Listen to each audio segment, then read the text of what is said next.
Hi అండి, అందరికీ నమస్కారం. Welcome to Vijaya media. ఇప్పుడే అందిన వార్త. ఆగస్టు 15 తర్వాత ద్విచక్ర వాహనదారులకు ఇది తప్పనిసరిగా, లేదంటే కేసే. లేటెస్ట్ అప్డేట్ రావడం జరిగింది. సో దానికి సంబంధించిన పూర్తి వివరం చెప్పడం కోసం నేను వీడియో చేస్తున్నాను. వీడియోని పూర్తిగా చూస్తేనే నేను చెప్పే సమాచారం మీకు బాగా అర్థమవుతుంది. అలాగే వీడియో నచ్చితే వీడియోకి లైక్ ఇచ్చి నన్ను సపోర్ట్ చేయండి. చాలామంది సబ్స్క్రైబ్ చేసుకోకుండా చూస్తున్నారండి. తప్పకుండా సబ్స్క్రైబ్ చేసుకోండి.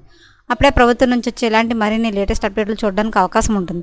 అలాగే వీడియోని లైక్ చేయడం వల్ల వీడియో కొంతమందికి రీచ్ అయ్యి ఇన్ఫర్మేషన్ మరికొంతమందికి రీచ్ అవుతుంది. సో లేట్ చేయకుండా మనం వీడియోలోకి వెళ్ళిపోదాం.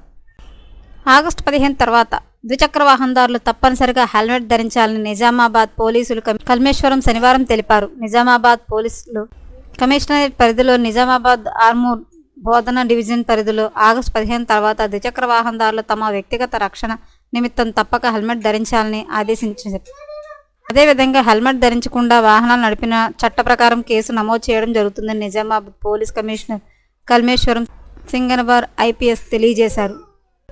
ద్విచక్ర వాహనదారులు అయితే తప్పనిసరిగా హెల్మెట్ అయితే ధరించాలని చెప్పి అయితే పోలీస్ కమిషనర్ తెలియజేస్తున్నారు. ఆగస్టు 15 తర్వాత అయితే ఇలా చేయకపోతే కనుక తప్పనిసరిగా కేసు అయితే నమోదు చేస్తామని చెప్పి తెలియజేస్తున్నారు. ఎప్పటికప్పుడు మరిన్ని లేటెస్ట్ అప్డేట్ల కోసం మన ఛానల్ తప్పకుండా సబ్స్క్రైబ్ చేసుకోండి. Thanks for watching.